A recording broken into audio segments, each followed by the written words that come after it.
Okay, so welcome back to our channel. I'm Dave. In this video, we're going to be talking a little bit about this Sunday's episode of The Walking Dead, Season 8, Episode 13, Do Not Send Us Astray. So apparently this episode is extended, the 10th extended episode this season. Pretty sure that's the most out of any season we've ever had on The Walking Dead. Also, this episode is co-written by Angela Kang, who's taken over from Scott Gimple in Season 9. Now this episode looks absolutely mental. I didn't think we could get an episode better than last week's.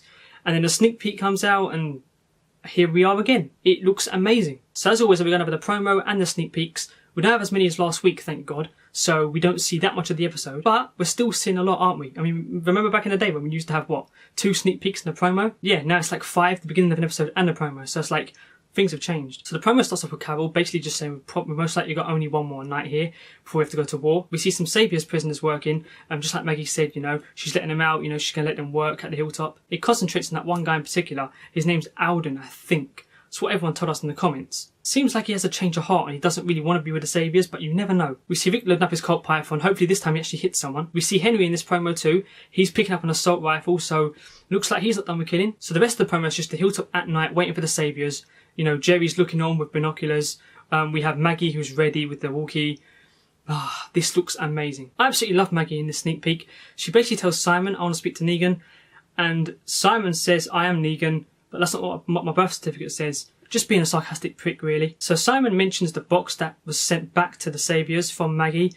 He also calls her Widow Ree. There's a load of things here. The dialogue's so cool. But yeah, I mean, it's giving me these 6/16 vibes, this episode. The season 6 finale is giving me those vibes. And it's just looking so good. This sneak peek basically ends with Maggie telling Simon, I have 38 of your men. And if you don't turn back around, I'll kill them all. And we all know that's not going to happen. Now, we do have another sneak peek with Simon and Dwight, and it focuses just on them two. And it's a really cool, interesting one, because we have Simon tell the Saviours, you know, we're not going to use the Walker Guts anymore to make them sick. We're just going to go in there and kill them, which we all knew was going to happen anyway, but it's Dwight here that interests me, because he says, you know, this is not what Negan would want. And also, he says to him, what if he comes back here? Would you really want to face that of him? And, you know, Simon's having none of it. Simon doesn't really care. Now, I'm predicting that Simon dies this episode or the next. There's no way he's surviving the next 3.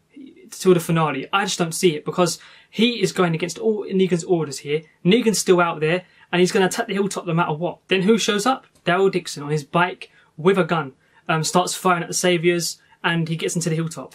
This is where, you know, this is the sneak peek once again, like last week when I watched the car chase. This is the one here where I watched it and I was like, oh damn.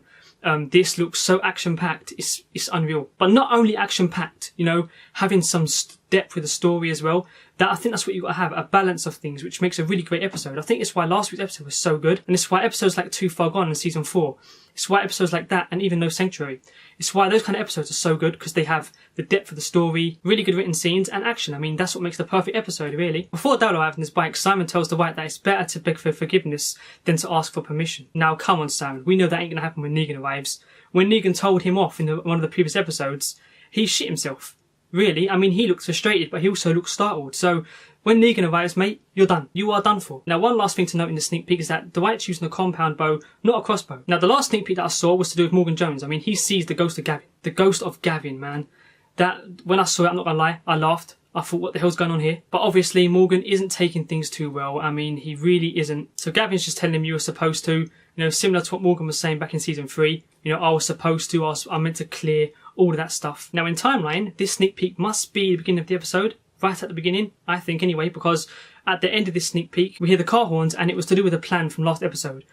Rick didn't go ahead of it, he went after Negan instead. So this should be the beginning of the episode. So a what, the hilltop, action-packed, good story. I cannot wait for this. Now, there is another sneak peek up there with Sadiq. I just chose not to watch it just because I'm not really that interested in that sneak peek anyway, and I've seen all I need to see. I'm already hyped for the episode as it is. So yeah, I'm expecting death in this episode. Where Negan and Jadis are, I have no idea. He'll probably pop up out of nowhere as a big surprise. Jesus is back. I'm so happy Jesus is back after he was scavenging for what, 3 episodes. Thank God he's back. A little prediction of mine is that maybe Aaron was sharp with Oceanside because we know that Aaron was at the hilltop the last time he had went out. He was at Hilltop, right? And Alexandria's destroyed. So it's possible we could have Aaron just turn up with the Oceanside as a sneak attack and then push the Saviours back. That would be interesting. We still have Laura who's out there. I've been getting questions about Laura. Whether she'll go back and tell the Saviours or go back and tell Negan. But Negan's with Jadis, so I don't know how it's going to work. There's so many theories you can come up with right now because everything's all over the place. Different from the comic, but in a very good way. Once again, I hope one of the deaths isn't Jerry. I have a feeling we're going to get a death in this episode. I mean, it's a what the Hilltop. I doubt we're going to get through this episode without anyone dying. Now, I could be wrong, but I just don't see it. But really, Simon's going to attack the Hilltop with Daryl, Carol, Maggie, Rick. They have no chance. So, that's why I have to set this upcoming episode. It looks so good. You'd think it would slow down after such an action-packed episode last week, but it's not slowing down anytime soon. I mean, you have Laura and Sherry. They're out there. No one knows where they are. You've got Negan and Jadis. Morgan's going crazy again. There's just so much going on, you know. I absolutely love it. Oh, and I've got to mention, Jesus is going to have a big part in this episode, apparently. I don't believe he has enough screen time. Maybe it's just biased because I love the character so much. But we need more Jesus. So tell us your thoughts down below about this episode. Be careful because there are spoilers out there. It's on Twitter. That's why I've been staying away from there. Leave this video a like, share around. We're getting much more exposure now, which is absolutely great. Love talking in the comments about upcoming episodes and theories. I can't wait. I love this show, but I don't see anyone die. So I hope you enjoyed this video. And as always, cheers for watching.